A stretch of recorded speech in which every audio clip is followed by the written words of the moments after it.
Ya, beliau berasal dari suku Ghifar.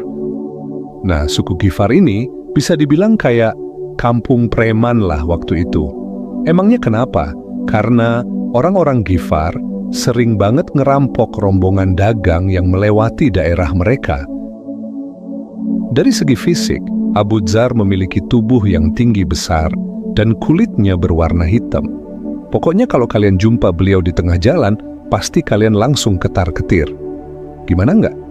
Tubuhnya tinggi besar, kulitnya hitam, ditambah lagi beliau berasal dari suku Ghifar. Udah lengkap banget kan aura seremnya? Tapi menariknya sahabat seiman, meskipun perawakannya terlihat seram dan asalnya dari kampung kriminal, Abu Dzar ini termasuk dalam golongan as-sabiqunal awwalun, alias orang-orang pertama yang masuk Islam. Bahkan sejarah mencatat kalau beliau adalah orang kelima yang masuk Islam. Nah, yang jadi pertanyaannya sekarang, kok bisa sih seorang Abu Dzar yang tinggal di daerah kriminal dan jauh dari kota Mekah malah menjadi salah satu orang yang pertama masuk Islam? Penasaran? Yuk, langsung aja kita masuk ke kisah masuk Islamnya Abu Dzar al-Ghifari. Di masa jahiliyah, Abu Dzar ini dikenal sebagai orang yang cerdas dan tegas dalam menegakkan kebenaran. Bahkan saking tegasnya, Abu Dzar nggak pernah mau menyembah berhala. Bagi Abu Dzar, berhala itu bukanlah Tuhan. Beliau yakin kalau Tuhan yang sebenarnya adalah Tuhan yang Maha Pencipta dan Maha Agung. Hal itu terbukti begitu beliau mendengar ada seorang nabi yang menyuruh orang-orang untuk meninggalkan berhala. Beliau pun langsung menyiapkan bekal dan rela menempuh perjalanan yang jauh untuk menjumpai nabi tersebut.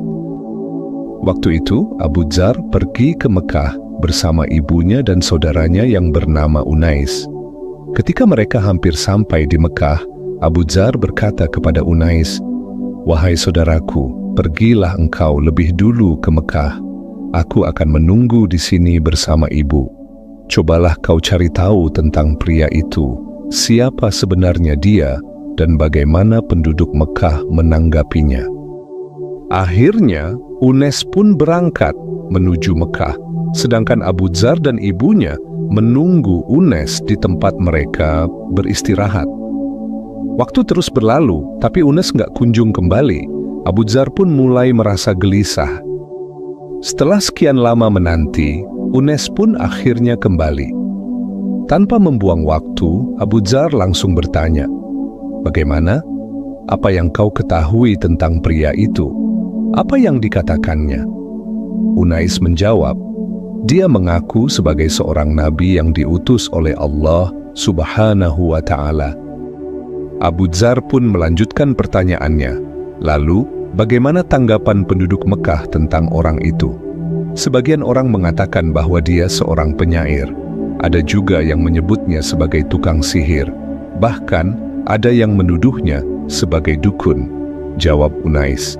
Mendengar jawaban itu, Abu Dzar terdiam sejenak, lalu kembali bertanya, "Menurutmu gimana? Apakah pandanganmu sama kayak penduduk Mekah itu?" Unais pun menjawab, "Aku udah sering bertemu dengan dukun, dan apa yang diucapkan oleh orang itu melambangkan kalau dia bukan seorang dukun. Dukun biasanya punya aura yang suram dan wajah yang butek, sedangkan orang ini sama sekali tidak terlihat seperti itu. Dari wajahnya saja sudah kelihatan berbeda, apalagi dari perkataannya." Abu Dzar yang masih penasaran kembali bertanya, "Menurutmu, apakah dia seorang penyair?" "Aku ini penyair, aku paham betul soal sastra. Tapi apa yang dia sampaikan sulit diterima sebagai karya sastra. Bahasa yang dia gunakan jauh lebih tinggi dari sekedar syair. Yang kulihat, ini bukanlah ucapan seorang penyair," jawab Unais. Abu Dzar pun bertanya lagi, "Jadi, apa kesimpulanmu?" "Menurutku, dia adalah orang yang jujur. Justru penduduk Mekahlah yang berdusta." Mendengar jawaban itu, Abu Dzar langsung berkata, "Baiklah kalau begitu, sekarang kau yang jaga ibu. Aku akan pergi ke Mekah aku mau menjumpai orang itu." Sebelum Abu Dzar berangkat, Unais berpesan kepadanya, "Hati-hati saudaraku, penduduk Mekah sangat sensitif dengan isu ini. Jika kau tidak berhati-hati, mereka bisa memukuli atau bahkan membunuhmu.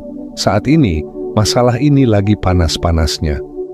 Setelah mendapat peringatan dari Unais, Abu Dzar pun mulai berhati-hati.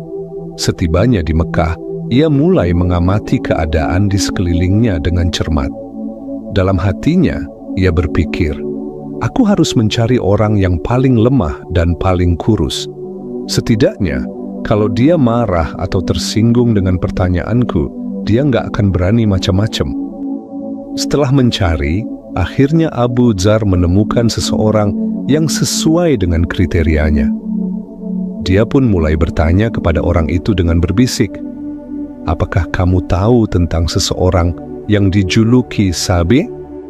Pada masa itu, kaum Quraisy menyebut Nabi Muhammad sebagai Sabi', yang artinya orang yang dianggap keluar dari ajaran nenek moyang mereka, atau dalam istilah lain, seperti seorang yang murtad dari tradisi lama. Setelah Abu Dzar mengajukan pertanyaan itu, orang kurus tadi langsung berteriak, "Wahai penduduk Mekah, di sini ada orang yang ingin mengikuti si murtad." Begitu mendengar teriakan itu, orang-orang langsung bereaksi. Tanpa pikir panjang, mereka mulai melempari Abu Dzar. Ada yang melemparinya dengan batu, ada juga yang melemparnya dengan tanah, bahkan ada juga yang melempar tulang ke arahnya. Kerumunan itu terus menyerang Abu Dzar hingga tubuhnya penuh dengan luka dan darah. Lemparan demi lemparan membuatnya nggak berdaya, sampai akhirnya ia terjatuh dan tidak sadarkan diri. Belakangan, Abu Dzar mengenang kejadian itu dan berkata, "Saat itu, aku seperti bata merah," menggambarkan betapa tubuhnya berlumuran darah tanpa ada seorang pun yang menolongnya. Abu Dzar akhirnya siuman, rasa haus langsung menyergapnya. Ia pun berusaha mencari air hingga menemukan sumur Zam-Zam. Di sana, ia membasuh luka-lukanya dan meminum air Zam-Zam untuk menghilangkan dahaganya. Namun masalah lain muncul. Abu Dzar mulai merasa lapar, tapi tidak ada seorang pun yang peduli atau mau memberinya makanan. Setiap kali rasa lapar menghampirinya, beliau hanya meminum air Zam-Zam. Beliau kemudian berkata, "Selama 30 hari, tidak ada sedikit pun makanan yang masuk ke tubuhku. Aku hanya minum air Zam-Zam, tapi aku merasa sehat, kuat, dan sama sekali tidak merasa kelaparan." Masya Allah, sungguh luar biasa kekuatan iman dan keteguhan hati Abu Dzar. Setelah 30 hari beliau lewati, pada suatu malam yang sunyi, Abu Dzar keluar menuju Ka'bah. Meski saat itu bulan purnama menerangi langit, tapi kota Mekah terasa begitu sepi. Hanya ada 2 orang perempuan yang sedang melakukan tawaf di sekitar Ka'bah. Abu Dzar pun mulai berjalan mendekati Ka'bah. Enggak lama kemudian, kedua perempuan itu pergi, meninggalkan area tawaf. Tiba-tiba datanglah 2 orang laki-laki. Mereka adalah Nabi Muhammad sallallahu alaihi wasallam dan sahabat terdekat beliau, Abu Bakar As-Siddiq. Kedua orang mulia itu langsung melakukan tawaf mengelilingi Ka'bah. Setelah menyentuh dan mencium Hajar Aswad, mereka pun melaksanakan salat. Dari kejauhan, Abu Dzar memperhatikan mereka dengan penuh rasa penasaran. Dalam hatinya, ia berpikir, sepertinya ini orang yang selama ini disebut-sebut dalam berita yang kudengar. Ini pasti orang yang mereka anggap murtad itu. Setelah Rasulullah dan Abu Bakar selesai melaksanakan salat, Abu Dzar mendekati mereka, lalu mengucapkan salam. Mendengar salam tersebut, Nabi SAW menjawabnya dengan lembut. Kemudian Nabi bertanya, "Engkau dari mana? Dan engkau berasal dari suku apa?" Abu Dzar pun menjawab, "Aku dari suku Ghifar." Mendengar jawaban itu, tiba-tiba Rasulullah meletakkan tangannya di dahi beliau. Saat itu Abu Dzar langsung merasa cemas. Jangan-jangan beliau merasa keberatan dengan kedatanganku, atau apa karena aku berasal dari suku Ghifar. Di tengah keheningan itu, Nabi pun bersabda, sesungguhnya Allah memberi hidayah kepada siapapun yang Dia kehendaki. Kemudian Nabi melanjutkan pertanyaannya, udah berapa lama engkau di sini? Aku di sini sudah 30 hari 30 malam. Nabi kembali bertanya, lalu siapa yang memberimu makan selama itu? Tidak ada. Selama 30 hari 30 malam, aku hanya minum air Zam-Zam. Tapi meskipun begitu, aku tetap merasa kuat dan sama sekali tidak merasa lapar. Mendengar cerita Abu Dzar, Nabi Muhammad SAW pun bersabda, sesungguhnya air Zam-Zam itu penuh berkah. Air Zam-Zam bukan hanya sekadar air biasa, tapi bisa menjadi asupan makanan bagi siapa saja yang meminumnya. Dalam riwayat lain, Nabi juga pernah bersabda, air Zam-Zam itu tergantung pada niat seseorang saat meminumnya. Kalau niatnya untuk menjadi makanan, maka air Zam-Zam akan mengenyangkannya. Jika niatnya untuk menjadi obat, maka air itu akan menyembuhkannya. Setelah mendengar cerita Abu Dzar, Abu Bakar As-Siddiq pun berkata, wahai Rasulullah, izinkan aku untuk menjamu orang ini. Lalu Nabi Muhammad SAW mengizinkannya, dan Abu Bakar pun membawa Abu Dzar untuk makan bersama. Abu Dzar kemudian berkata, ini adalah pertama kalinya makanan masuk ke perutku setelah sebulan lamanya. Setelah itu, Abu Dzar pun bersyahadat di depan Rasulullah. Di hari itulah beliau resmi menjadi seorang Muslim dan menjadi salah satu dari as-sabiqun al-awwalun, yaitu orang-orang pertama yang memeluk Islam. Setelah memeluk Islam, Abu Dzar kembali mendatangi Nabi, lalu beliau berkata, wahai Rasulullah, apa yang engkau perintahkan kepadaku? Wahai Abu Dzar, sekarang tugasmu adalah pulang, dakwahkan Islam kepada kaummu, ajak mereka masuk Islam, dan tunggulah komando berikutnya dariku. Namun dengan keberanian dan ketegasannya, Abu Dzar justru berkata, demi Allah, aku tidak akan pulang sampai aku mengumandangkan 2 kalimat syahadat dengan lantang di hadapan orang-orang Quraisy. Nah, ingatkan, sesuai apa yang udah disampaikan di awal, Abu Dzar ini sangat tegas terhadap kebenaran. Beliau ini benar-benar sosok yang keras dan revolusioner. Bagi Abu Dzar, kebatilan yang sekarang ada di depan matanya harus dimusnahkan secepat mungkin. Bahkan di dalam sejarah disebutkan, kalau Abu Dzar adalah orang yang pertama meneriakkan kalimat tauhid di depan orang-orang Quraisy. Keren banget kan? Maka dengan tekad yang kuat, Abu Dzar pun pergi ke depan Ka'bah. Waktu itu, orang-orang Quraisy lagi berkumpul di situ. Gak lama kemudian, dengan suara yang lantang Abu Dzar berseru, Asyhadu an la ilaha illallah wa asyhadu anna Muhammadar Rasulullah. Kalimat tauhid itu menggema di sekitar Ka'bah. Kalian pasti tahu kan apa yang terjadi selanjutnya? Ya, orang-orang Quraisy langsung murka. Mereka pun langsung mendatangi Abu Dzar dan menghajarnya habis-habisan. Pukulan demi pukulan mendarat di tubuhnya, hingga membuat tubuh Abu Dzar berdarah-darah. Di tengah kekacauan itu, datanglah Al-Abbas, paman dari Rasulullah SAW. Melihat Abu Dzar yang babak belur, Al-Abbas langsung bergerak melindunginya. Dengan suara lantang, ia menegur orang-orang Quraisy, wahai kalian, celaka kalian ini. Apa kalian nggak sadar bahwa orang ini berasal dari suku Ghifar? Mendengar itu, orang-orang Quraisy langsung terdiam. Mereka tahu betul gimana seremnya suku Ghifar ini. Al-Abbas lalu melanjutkan, kalian itu kalau berdagang, jalannya ke Syam. Dan satu-satunya rute yang kalian lewati adalah perkampungan Ghifar. Kalian tahu sendiri, orang Arab itu punya solidaritas yang sangat kuat. Satu suku saling melindungi satu sama lain. Kalau kalian bunuh dia, bisa-bisa kalian gak bakal bisa dagang lagi ke Syam. Orang-orang Quraisy mulai berpikir, bisnis mereka bisa hancur kalau suku Ghifar memusuhi mereka. Akhirnya, dengan berat hati, mereka pun berhenti memukuli Abu Dzar dan membiarkannya pergi. Apa? Abu Dzar kapok? Nggak semudah itu, sahabat seiman.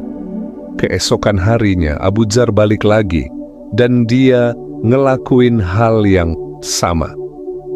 Lagi-lagi, dengan penuh keberanian, Abu Dzar berdiri di depan Ka'bah dan mengumandangkan 2 kalimat syahadat. Setelah semua kejadian dramatis itu, akhirnya Abu Dzar pulang untuk menemui Unais dan ibunya. Begitu sampai di tempat mereka, ibunya dan Unais langsung bertanya karena khawatir. "Gimana keadaanmu, Abu Dzar?"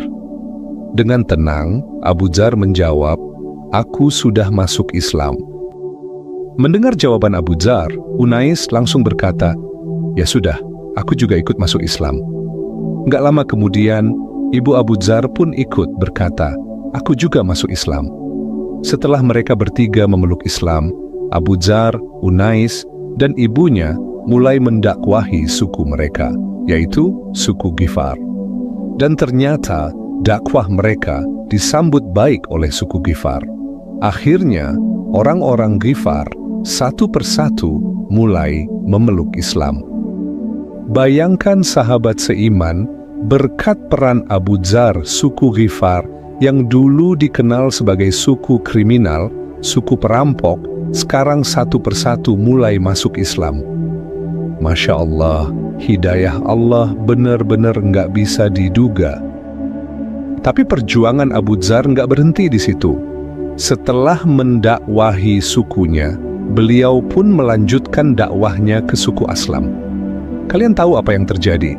Mendengar dakwah Abu Dzar Al-Ghifari, orang-orang Aslam juga mulai memeluk Islam. Gimana sahabat seiman? Keren nggak Abu Dzar Al-Ghifari? Ya jelas keren lah, pakai ditanya. Oke, yuk kita lanjut. Ketika Nabi Muhammad sudah hijrah ke Madinah, suku Ghifar dan suku Aslam yang sudah masuk Islam pun datang menemui beliau. Mereka mendatangi Nabi untuk mengumumkan keislaman mereka di hadapan Rasulullah. Melihat itu Nabi SAW sangat bahagia. Sambil tersenyum Nabi bersabda, "Ghifar, semoga Allah mengampuni mereka. Aslam, semoga Allah melimpahkan kedamaian kepada mereka." Dua suku ini didoakan langsung oleh Nabi Muhammad sesuai dengan arti namanya. Suku Ghifar namanya identik dengan Ghufran atau ampunan, sedangkan suku Aslam namanya identik dengan salam atau kedamaian. Makanya Nabi mendoakan ampunan untuk suku Ghifar, sedangkan suku Aslam didoakan dengan kedamaian. Baik, sekarang kita masuk ke dalam sesi yang terakhir, yaitu kisah tentang wafatnya Abu Dzar Al-Ghifari, sahabat seiman yang dirahmati Allah. Abu Dzar wafat di tengah padang pasir, jauh dari keramaian, hanya ditemani oleh istrinya. Kondisi Abu Dzar semakin melemah. Tubuhnya yang dulu kekar, kini terbaring lemah. Napasnya tersengal-sengal, tanda ajal sudah mendekat. Melihat keadaan suaminya yang seperti itu, Ummu Dzar nggak kuasa menahan air mata. Mendengar tangisan istrinya, Abu Dzar pun bertanya, "Kenapa engkau menangis?" Ummu Dzar menjawab, "Bagaimana aku tidak menangis? Engkau, suamiku, akan meninggal di tengah padang pasir yang sunyi ini, sedangkan aku tidak punya kain kafan untuk mengkafanimu. Lalu, siapa yang akan membantuku mengurus jenazahmu? Aku ini hanya seorang perempuan tua, tidak kuat menggali kubur sendirian." Mendengar kegelisahan istrinya, Abu Dzar pun tersenyum, lalu berkata, "Berbahagialah, jangan menangis. Aku pernah mendengar Rasulullah SAW bersabda kepada kami di dalam sebuah majelis, akan ada salah satu di antara kalian yang meninggal di tengah padang pasir, namun akan disaksikan dan diurus jenazahnya oleh sekelompok kaum muslimin. Dari semua sahabat yang hadir saat itu, kini hanya aku yang masih hidup. Itu berarti akulah orang yang akan meninggal di tengah padang pasir, seperti yang disabdakan Rasulullah. Jadi, jangan khawatir. Pasti akan ada kaum muslimin yang datang untuk mengkafani dan menguburkanku. Sabda Rasulullah itu pasti terjadi. Akhirnya Abu Dzar pun menghembuskan napas terakhirnya di tengah padang pasir yang sunyi. Gak lama setelah beliau wafat, datanglah serombongan kaum muslimin yang kebetulan melewati tempat itu. Dalam rombongan tersebut disebutkan ada seorang sahabat mulia, yaitu Ibnu Mas'ud. Ketika mereka melihat seorang wanita tua yang sedang menangis di samping jenazah, mereka pun bertanya, "Ada apa gerangan?" Dengan suara lirih, Ummu Dzar menjawab, "Ini suamiku, bisakah kalian membantuku mengkafani dan menguburkannya?" Mereka pun bertanya, "Siapa suamimu?" Dengan suara sendu, Ummu Dzar menjawab, "Abu Dzar Al-Ghifari." Mendengar nama itu, rombongan tersebut langsung gembira dan terharu. Abu Dzar, sahabat Rasulullah, tanpa ragu, mereka langsung mengurus jenazah beliau. Mereka memuliakan Abu Dzar dengan mengkafani, mensalatkan, dan memakamkan beliau. Inilah kisah penuh hikmah tentang sosok Abu Dzar Al-Ghifari yang diriwayatkan di dalam Sahih Ibnu Hibban dan telah disahihkan oleh Syekh Albani. Semoga kisah ini bisa menjadi inspirasi dan manfaat bagi kita semua. Wallahu a'lam bis-shawab. Wassalamualaikum warahmatullahi wabarakatuh.